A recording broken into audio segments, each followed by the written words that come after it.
Polemiche sul previsto abbattimento di oltre 80 alberi a Santa Maria della Rovere, oggi sopralluogo del sindaco Mario Conte, esito positivo dei rilievi, c'è la possibilità di salvarli tutti, annuncia. Postamat chiusi fuori orario per contrastare gli assalti dei banditi, fa discutere la scelta di Poste Italiane, la rabbia della gente, il Codacons è un disservizio.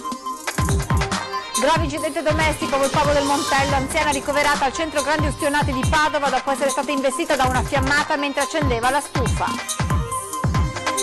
Oggi a Loria l'addio al sindaco Silvano Marchiori, scomparso per un tumore a 71 anni. Nel pomeriggio i funerali e lutto cittadino stamane, commozione alla Camera Ardente. Sindacati sul piede di guerra per la grave carenza di personale scolastico, con l'ondata di pensionamenti previsto un crollo degli organici del 30% in Veneto. Meno 3 giorni all'avvio della Dunata Nazionale degli Alpini a Milano, fervono i preparativi delle Penne Venete, domenica dalle 9 la diretta dello stilamento su Antenna 3. Sport, volley, Limoco Conegliano campione d'Italia per la terza volta e dopo la vittoria dello scudetto ora i tifosi sognano la doppietta con la finale di Champions a Berlino. Buonasera e ben ritrovati con l'edizione di Treviso dei telegiornali di Antenna 3. In primo piano dunque la questione degli alberi a Santa Maria della Rovere, perché questa mattina sono state eseguite delle verifiche per capire se ci sono le condizioni per evitare l'abbattimento di un'ottantina di piante.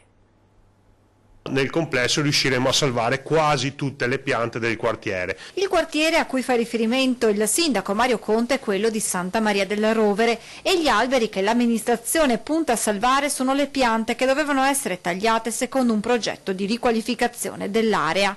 Oggi il primo cittadino, come lui stesso ha documentato sulla sua pagina Facebook, insieme all'assessore Zampese si è recato in via Radaelli, uno dei 2 viali interessati dagli abbattimenti. Qui Ruspi in azione per verificare la posizione delle radici e capire se ci sia la possibilità di scavare solo al centro della corsia. E i risultati dei controlli sembrano essere positivi. Con il sopralluogo e i sondaggi fatti oggi, che a onor del vero dovevano essere fatti prima di realizzare il progetto, ma non importa, stiamo cercando di riuscire ad azzerare di fatto quasi gli abbattimenti. Rimarrà qualche pianta che però è certificatamente morta. Un successo per i residenti di Santa Maria della Rovere, riuniti in comitato, che nei mesi scorsi avevano organizzato incontri e manifestazioni per chiedere che gli alberi venissero salvati. Il sindaco Conte ricorda come nel progetto iniziale gli abbattimenti previsti fossero 260. Pensate che il Partito Democratico aveva approvato un progetto che prevedeva 260 abbattimenti. Noi, rivedendo sulla carta una serie di piccoli interventi, siamo già riusciti a ridurre nettamente gli abbattimenti, portandoli a circa 60-80. E adesso, con il sopralluogo di questa mattina, il numero di alberi abbattuti potrebbe scendere quasi a 0. L'ultimo messaggio il sindaco di Treviso lo rivolge proprio al comitato dei cittadini. Tutti noi vogliamo vivere in una città più sana, una città più verde, ma anche in una città sicura da un punto di vista di viabilità. Questo è il nostro obiettivo, lo stiamo raggiungendo attraverso dei sopralluoghi anche tecnici e soprattutto con dei professionisti che ci danno dei consigli corretti, e credo che siamo vicinissimi a un ottimo risultato per il quartiere di Santa Maria della Rovere e per tutta la città.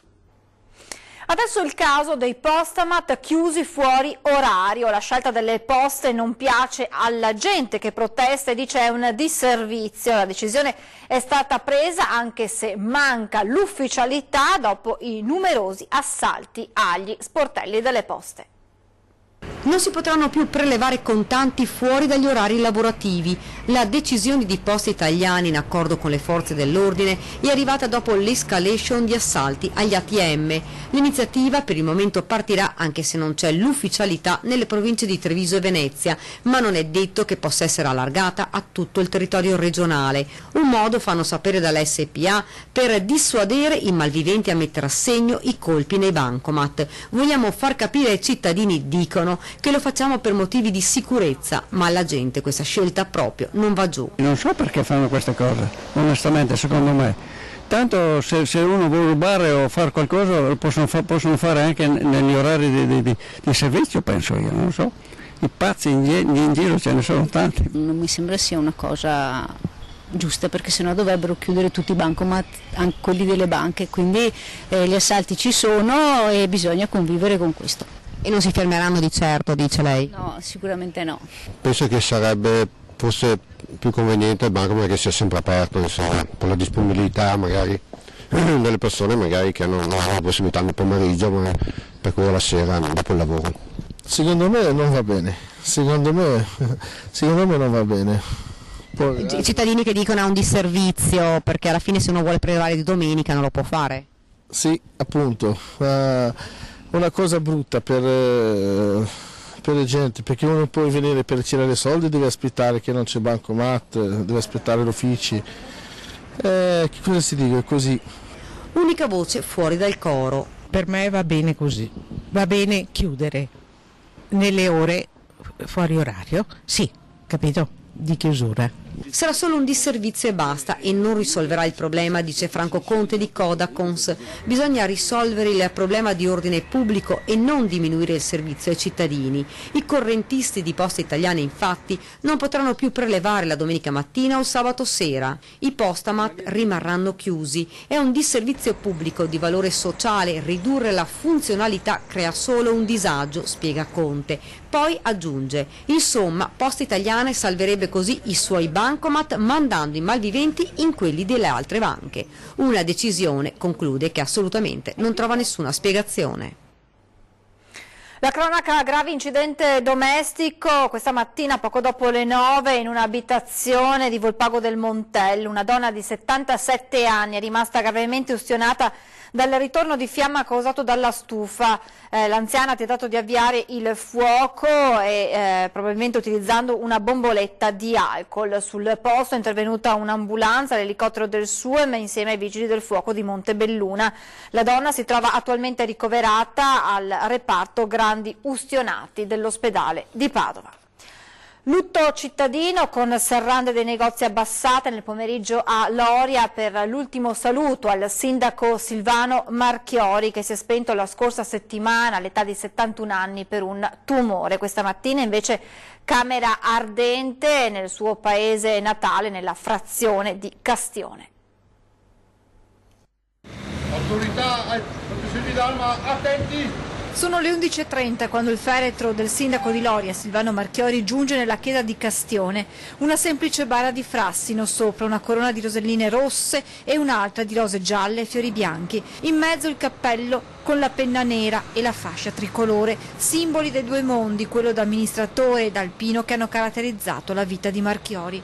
E a rendergli omaggio alla Camera Ardente c'erano proprio gli uomini e le donne della sua giunta insieme ad una rappresentanza di alpini dell'ANA di Castello di Godego di cui Marchiori faceva parte. È da 15 anni che non ha mai perso una giornata con noi alpini, tanto sia al nazionale e Triveneta. Importante l'eredità che Marchiori lascia agli assessori che lo hanno affiancato in questi anni di amministrazione. Abbiamo sempre chiamato capitano. E ha fatto molto per questo comune sia dal punto di vista amministrativo che sportivo, ci ha insegnato ad essere veramente una squadra e noi dobbiamo portare avanti i suoi insegnamenti. Per me era un secondo papà, praticamente mi ha insegnato la politica. Castione è il suo paese natale, è stato così naturale allestire qui la Camera Ardente dando la possibilità alla frazione di rendergli omaggio. Questo è un momento di preghiera più semplice, direi più familiare. In prima fila la moglie Maria, le due figlie, i generi e i nipoti. Tra i banchi anche il sindaco del piccolo comune della Francia del Sud, Bressol, con cui Loria da 15 anni è gemellato e dove Marchiori era stato in visita la scorsa estate. È venuto a mia casa durante qualche giorno e è stato un momento di amicizia, di fraternità e per me è un ricordo troppo forte. È un via vai di cittadini, i suoi cittadini, dei quali fino all'ultimo momento il sindaco si è preoccupato. L'ho visto in ospedale ed era sempre con il saluto e il telefono in mano. Lui doveva sempre sentire qualcuno come andava. Lui mi diceva torna in comune per il bene del comune e vai a vedere se c'è bisogno. In chiesa poi arrivano anche i bambini dell'asilo parrocchiale perché oggi i cittadini dai più anziani ai più piccoli hanno voluto dire addio al loro sindaco che qui a Loria lascia non solo un ricordo ma molti insegnamenti. Sindacati sul piede di guerra per la grave carenza di personale scolastico. Con l'ondata di pensionamenti previsto un crollo degli organici del 30% in Veneto. L'anno prossimo, denunciano i sindacati, ci saranno gravi problemi. Do un dato che è drammatico. Per anni hanno sostenuto la politica in maniera molto condivisa che nella pubblica amministrazione ci sono troppi dipendenti. Statistiche della settimana scorsa centrali ci comunicano che nella pubblica amministrazione italiana mancano 887.000 dipendenti. Quindi non stupiamoci se poi sanità, istruzione, sicurezza, tutti ambiti importanti, alcuni anche costituzionalmente garantiti, non riescono a garantire i servizi all'utenza e ai cittadini. La situazione di carenza di personale scolastico è ormai al collasso. Ecco perché i sindacati hanno organizzato un presidio in via Muratori a Mestre. I cittadini devono esserne a conoscenza. Questi lavoratori permettono a tutte le scuole della provincia di Venezia di avere i docenti in aula per l'attività e l'inizio dell'anno scolastico, e senza il loro lavoro questo potrebbe essere messo a rischio. Ricordiamo che la scuola è un servizio essenziale garantito dalla Costituzione e quindi lo Stato, Roma, il Ministero e il Ministro si devono attivare. La nostra preoccupazione è quella che a settembre non si riuscirà a far partire l'anno scolastico. Pensiamo che questo sia un problema di tipo sociale, perché la scuola è uno dei servizi pubblici essenziali, così come la sanità, e deve essere assolutamente garantita. Purtroppo abbiamo la netta sensazione che questo tipo di servizio non potrà essere risolto, fornito fino in fondo. La situazione degli uffici scolastici del Veneto, in particolare dell'ufficio scolastico regionale e dell'ufficio di ambito territoriale qui a Mestre, versa già in una condizione di carenza strutturale del 55% di unità di personale e che con i prossimi pensionamenti se ne aggiungeranno un'altre 16 unità, compromettendo in maniera significativa la possibilità di un avvio dell'anno scolastico prossimo venturo 2019-2020. Stiamo denunciando questa situazione perché a livello centrale la risposta è il silenzio. Questo è il problema gravissimo con cui dobbiamo dibatterci. Parliamo adesso delle Olimpiadi invernali del 2026, oggi a Roma al CONI, conference call in vista della decisione finale del CIO il 24 giugno a Losanna.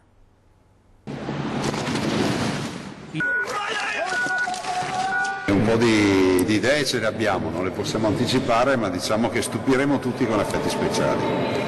Cortina Milano, le candidate italiane ad ospitare i Giochi Olimpici Invernali del 2026 sono pronte a presentarsi al meglio all'appuntamento con la storia il 24 giugno a Losanna, quando verrà presa la decisione finale del CIO.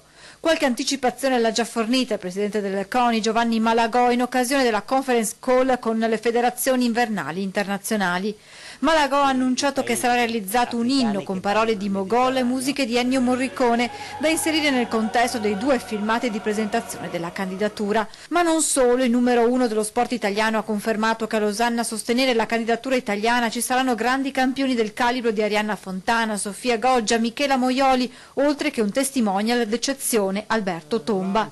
L'incontro di oggi aggiunge un nuovo tassello al progetto di Cortina Milano, forte del dossier presentato. Lo coccoliamo questo dossier e lo alimentiamo giorno dopo giorno, la squadra è compatta, soprattutto ricordiamo che in questo paese i cittadini vogliono le Olimpiadi e questo è grande valore. Per il governatore Zaia, quell'84% di italiani che hanno detto di volere le Olimpiadi rappresenta un valore aggiunto insieme all'organizzazione, al clima, agli hub invernali più importanti a livello internazionale, ha sottolineato Zaia, che poi ha aggiunto: questo è il luogo ideale. Siamo convinti di aver fatto un bel lavoro e soprattutto ne viene fuori questa compattezza, e le regioni, i comuni, il governo, il Presidente della Repubblica, che oggi ho ringraziato ufficialmente nel mio intervento, nel mio speech in inglese, perché per l'endorsement che ha dato alle Olimpiadi e che comunque dà forza al fatto che c'è un sistema paese che si presenta. Durante la conference call Malagò ha anche rivelato che qualora Cortina Milano venissero scelte per ospitare i giochi invernali, su volere del sottosegretario Giorgetti, il presidente del comitato organizzatore sarà lo stesso numero 1 del CONI. La politica con lo scontro tra fascismo e antifascismo che coinvolge ora anche il Salone del Libro di Torino e che ha tenuto banco ieri sera a distanza tra gli ospiti di 20 e 10 e Ring. Il solo fatto che una casa editrice vicina a Casa Pound, perché poi anche quello definiamo, non è un'emanazione diretta del partito, no, certo. Ci sono dei militanti di Casa Pound che hanno un ruolo all'interno di questa casa editrice. Questo rende impossibile, di cosa stiamo parlando? Uno stand di Altaforte alla Fiera del Libro. Allora fa benissimo Francesco Polacchi a individuare in questo antifascismo il male. Definiamo cosa si intende. L'antifascismo è quei censori che decidono da 70 anni in Italia ogni tipo di limite ideologico e di pensiero, cioè questo si può fare, questo non si può fare, al di là di qualsiasi regolamento, al di là di qualsiasi legge, al di là di qualsiasi codice penale, piuttosto che è una censura molto più stretta di quelle che sono le leggi. Le leggi permettono a Casa Pound di esistere. Come sinistra noi abbiamo detto no a questi incontri con persone che sono fasciste, cioè si dichiarano fasciste. Noi le abbiamo avute a Milano a fare il saluto fascista in piazza San Babila, dove, ecco, dicendo onore a Benito Mussolini, insomma, ecco, siamo a questo livello. Quindi assolutamente con queste persone noi non parliamo. E ci sono provvedimenti, si va in tribunale per questo, quindi non è mica vero che questi qua hanno l'autorizzazione a partecipare, certo che ce l'hanno, però ci sono provvedimenti che stanno andando avanti e che probabilmente li mettono anche fuori dalla Costituzione, insomma. Una notizia di cronaca che leggiamo sul sito del Gazzettino e che arriva da Castelfranco e che riguarda due ragazzine di 16 e 17 anni. Il titolo dice: imbottite di antidepressivi, 2 ragazze gravi in ospedale. Leggiamo dal Gazzettino online: tragedia sfiorata a Castelfranco, 2 ragazze minorenni sono ricoverate da alcune ore in gravi condizioni all'ospedale di Castelfranco. Preoccupano le condizioni di una delle 2 amiche, sono state soccorse nel primo pomeriggio di oggi, avrebbero entrambe assunto dosi massicce di farmaci antidepressive. Sul caso stanno procedendo con gli accertamenti i carabinieri. Le 2 amiche sono di origini moldave, da anni residenti nella Marca. Ci fermiamo adesso per pochissimi istanti di pubblicità, tra poco. Retro. Rieccoci in diretta con la marcia di avvicinamento alla 92esima adunata nazionale degli alpini, in programma dal 10 al 12 maggio a Milano. Penne nere trevigiane pronte a partire. Treviso con il suo storico striscione, guardatelo e tenetelo nel cuore. Sicuramente a Treviso è stata una cosa eccezionale, l'ho vissuta da uno che lavorava in prima persona ed è stata una cosa fantastica. Il ricordo di una donata storica come quella di Treviso 2017 è difficile da dimenticare per chi, come Venturino Cagnato, è stato uno di quelli che stava nella macchina organizzatrice di un evento di tale portata. Treviso 2017 inevitabilmente nel cuore, con la speranza di vedere a Milano lo stesso entusiasmo di quei giorni di maggio. Da venerdì la grande festa nel capoluogo lombardo, alza bandiera in Piazza Duomo dalle 9 e le sezioni della Marca approntano gli ultimi preparativi. Da più parti è emerso in queste settimane il timore per una città così grande e a rischio dispersione, ma lo spirito delle penne nere è abituato a unire i cuori di tutti. Speriamo innanzitutto che non sia troppo dispersiva, perché Milano è immensa. Speriamo che le persone di Milano non vadano a fare un weekend fuori dalla città, che rimangano lì a raccoglierci con grande entusiasmo. Penne nere in partenza dunque, ultimo giorno utile per le sezioni giovedì, ma c'è chi raggiungerà Milano anche venerdì. Da Vittorio Veneto la conferma che verrà ricordato il grande iroso. Non sarà però lo zoccolo dello storico muro alpino ad arrivare a Milano, ma qualcosa di appartenuto all'animale. La sezione non si sbilancia per mantenere la sorpresa. Uno su tutti, il nome di Roso. Domenica poi lo sfilamento con un messaggio speciale. È la durata del centenario. Un secolo fa nasceva l'Associazione Nazionale Alpini. E lo striscione approvato dal Consiglio Sezionale è appunto dedicato a questo e riporta il titolo 100 anni di sacrificio, dovere, umiltà.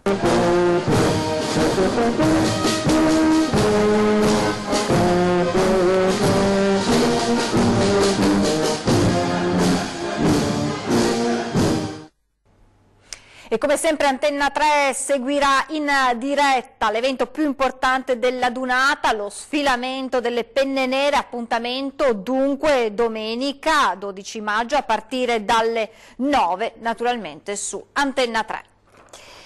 Siamo allo sport, volley, le Pantere dell'Imoco Conegliano vincono il terzo scudetto della loro storia battendo Novara anche in gara 3, festa in città e tra 10 giorni la finale di Champions.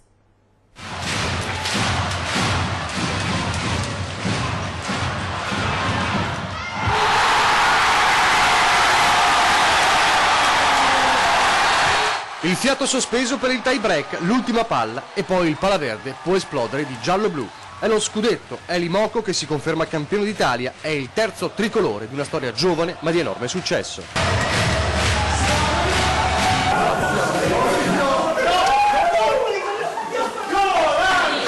Coach Santarelli festeggia con le ragazze negli spogliatoi mentre a Conegliano è tutto un coro di gioia.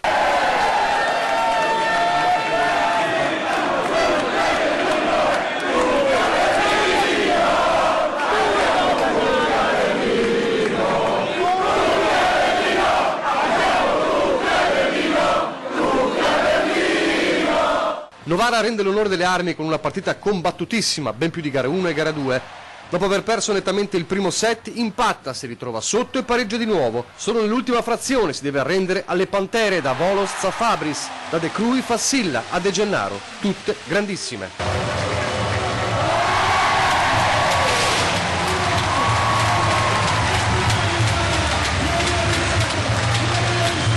Solo 3 set persi in tutti i playoff, dimostrazione di enorme potenza, ma non ci si ferma qui. Tra 10 giorni c'è la finale di Champions a Berlino e l'avversaria sarà ancora Novara con una sicura voglia di rivincita.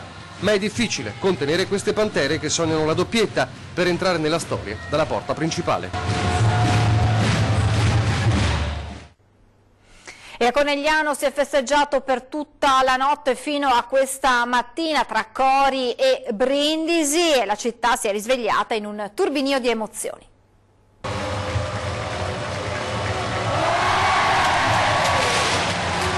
La grande festa Imoco dal Palaverde si è trasferita in piazza Cima a Conegliano, dove ad attendere le giocatrici e lo staff c'era una città intera. Cori, canti, brindisi e tante emozioni che hanno invaso le strade per l'intera nottata fino alla mattina ed oggi il bar sede della tifoseria, preso d'assalto ieri, era deserto. Sulle vetrate lo scudetto appena vinto. Il titolare, ancora sonnato per la festa, ci spiega di aver dormito appena 2 ore. Grande festa? Grande. Super. Vi aspettavate in 3 partite la conclusione di uno scudetto? Oddio, contro Novara diciamo di no, è stato fin quasi troppo facile. Insomma, un partitone, una grande festa, cosa avete fatto ieri? Grande festa, non si può dire tutto.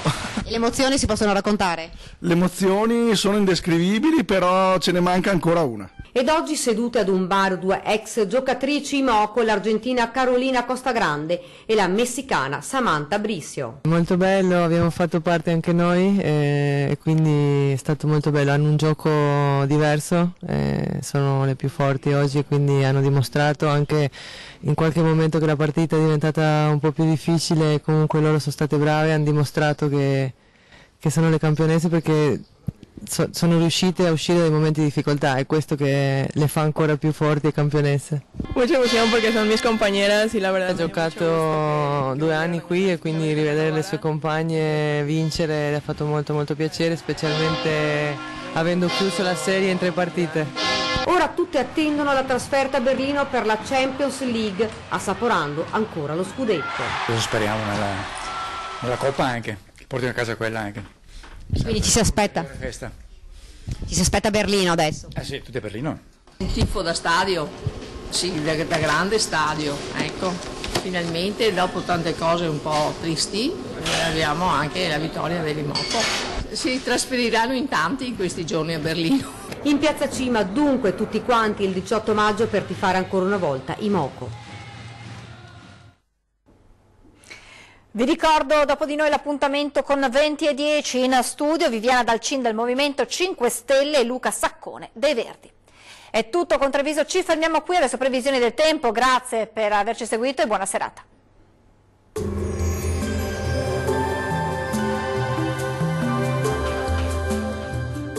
Tono Bonus Laboratorio del Piede, centro altamente specializzato nella costruzione di plantari su misura, dedica nuove tecnologie di rilevazione dei carichi posturali per dare voce alla filosofia di benessere che lo caratterizza. Ben ritrovati al meteo. Una nuova perturbazione atlantica si avvicina alle nostre regioni, dove il tempo peggiorerà gradualmente nella giornata di mercoledì 8 maggio. Vediamo la situazione nel dettaglio. Sul Veneto sarà nuvoloso ma asciutto al mattino, col passare delle ore piogge via via più frequenti, anche di moderata intensità, specie sui settori montuosi. Temperature minime tra 6 e 12 gradi, massime comprese invece tra 16 e 19 gradi. Spostiamoci ora sul Friuli Venezia Giulia, dove avremo maggiori spazi soleggiati al mattino. Dal pomeriggio però il tempo si guasterà e via via le precipitazioni riguarderanno un po' tutta la nostra regione. Temperature minime tra 7 e 11 gradi, massime oscillanti invece tra 15 e 17 gradi. Poche novità sul Trentino Alto Adige, con cielo molto nuvoloso ma sarà più asciutto al mattino, poi la perturbazione raggiungerà anche la nostra regione, dove avremo rovesci piuttosto diffusi. Temperature minime tra 6 e 7 gradi, massime comprese invece tra 14 e 15 gradi. Bene, dal meteo di Antenna 3 per ora è tutto, io vi do appuntamento al prossimo aggiornamento. Arrivederci.